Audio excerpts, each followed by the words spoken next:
Hi, everybody. Welcome. And we're just going to hang tight for another minute and a half to give other people time to join. I see people are joining as I speak. So we'll start slightly after noon, maybe 12:01 or so. Like I said in my email, this is a pretty short presentation, probably 20 minutes or even just a little bit under. So I'll have plenty of time for questions at the end if you do have any. But yeah, we're going to hang tight for maybe one more minute to give other people time to join. But I'm happy to see you all here today. All right, so I'll go ahead and get started with the introduction. If other people are joining a little bit late, that's fine. I think most of you at this point have been to a workshop or two this semester, but I do know there's a couple of new names on the list. So a quick introduction of myself. My name is Charla Rivera. I am the director of the Writing Lab here at SCS. And I've been the director of the Writing Lab since its inception in fall of 2017. So if you've ever done anything in the past with the Writing Lab, chances are you have run across me before and or you will be running across me again in the future. So today we're going to be talking about annotated bibliographies, which is something that a lot of students have never done or maybe even heard of before they get to graduate school. So we'll talk a little bit about why we do annotated bibliographies, as well as the different components that go into an annotated bibliography.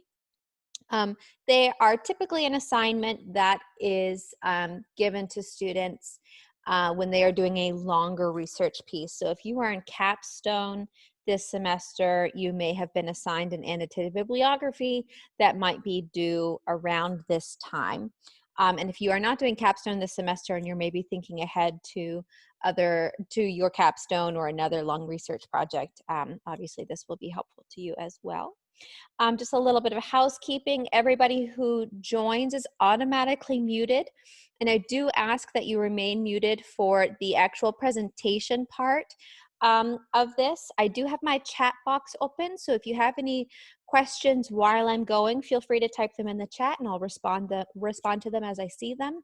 And then at the end, when I've finished up, you can feel free to unmute yourself to ask questions, or you can always type questions at the end as well. So let's get started and talk about annotated bibliographies. So first of all, what is an annotated bibliography?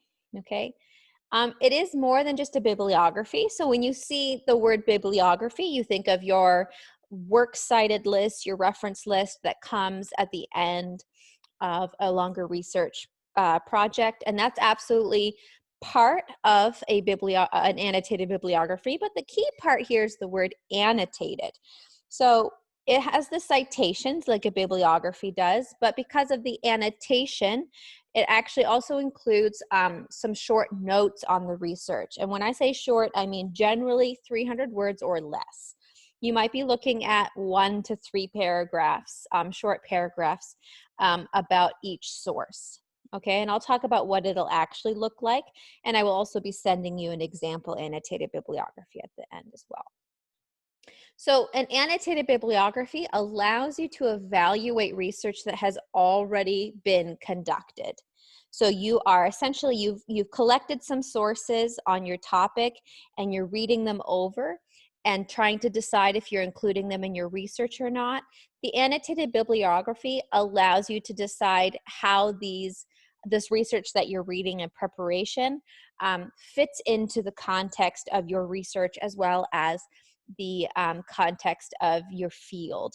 You'll hear me say a lot in this presentation and my next one about literature reviews that you'll hear me say joining the conversation quite a bit, because we can think of research as a conversation, and your research is your turn to talk. So before you actually get to what you are going to say, the annotated bibliography and literature review, which we'll talk about next time, allows you to talk about the conversation that has already happened before you. And I'll talk a little bit more about that today as well. So an annotated bibliography allows you to consider where your research fits into the broader community. So has research like yours already been conducted? And if so, how does yours fit into that paradigm if there has already been research conducted? Okay. It also helps you consider how or if you're going to use a specific source in your own research. You might include something in your annotated bibliography, and then after you write the evaluation of it, you decide, actually, this isn't going to be useful in my research after all. So it helps you kind of align the research that you are finding with the research that you are conducting. Okay. So what does a good annotated bibliography do? It encourages you to think critically.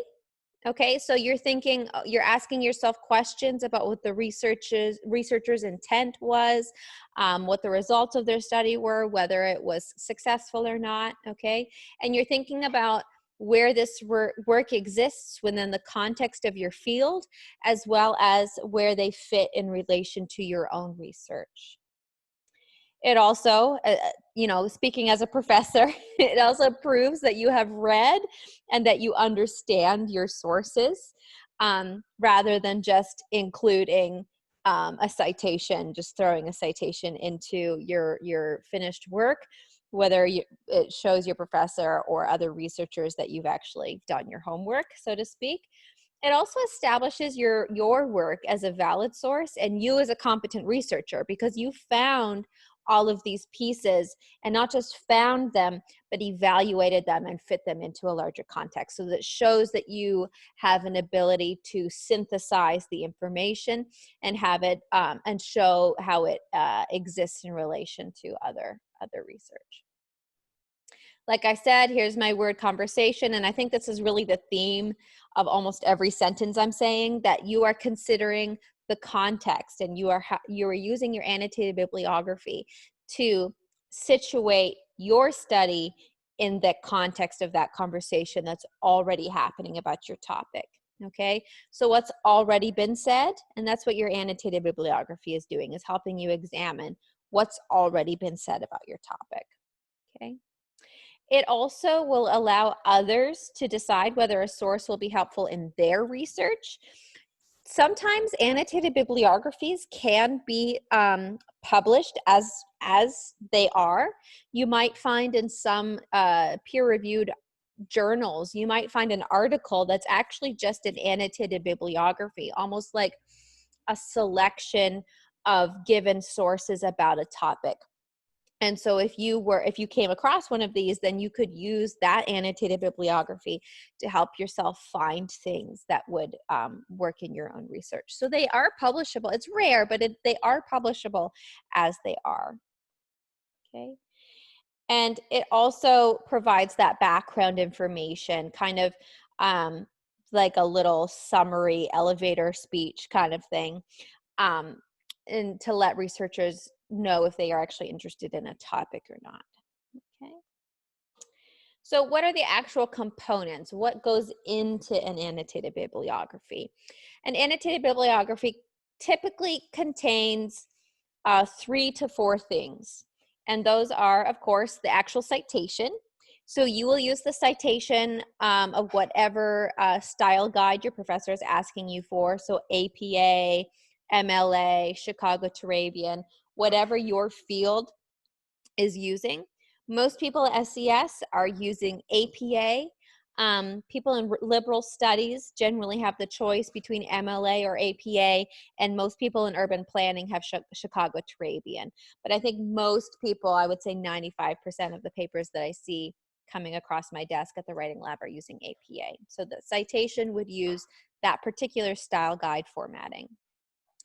Then after your citation would come a very short paragraph, which is a summary or an explanation of the source's main points and purpose. This is kind of the spoiler alert of the annotated bibliography.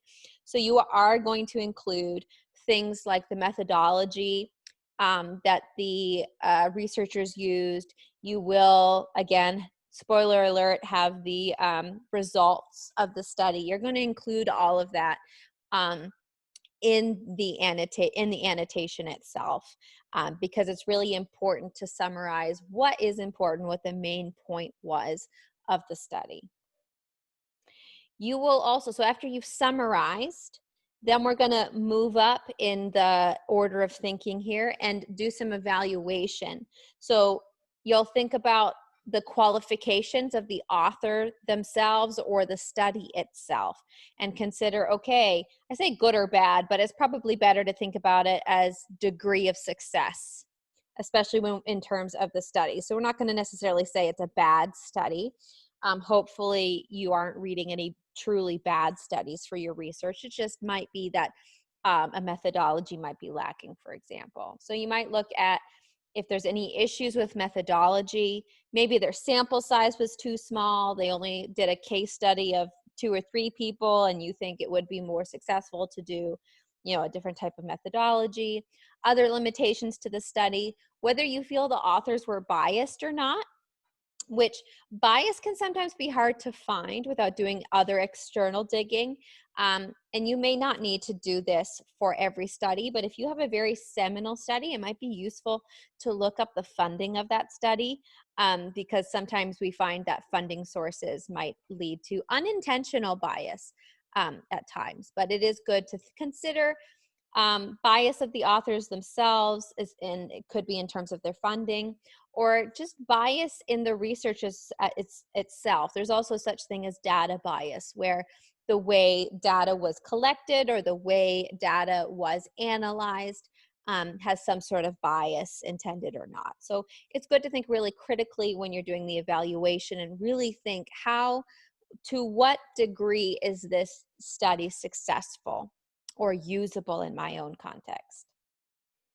And then you will include the reflection on the application of the work in terms of the field, depending on the purpose of your annotated bibliography. And for most of you, if you're doing an annotated bibliography, the purpose of it is to prepare for your own research.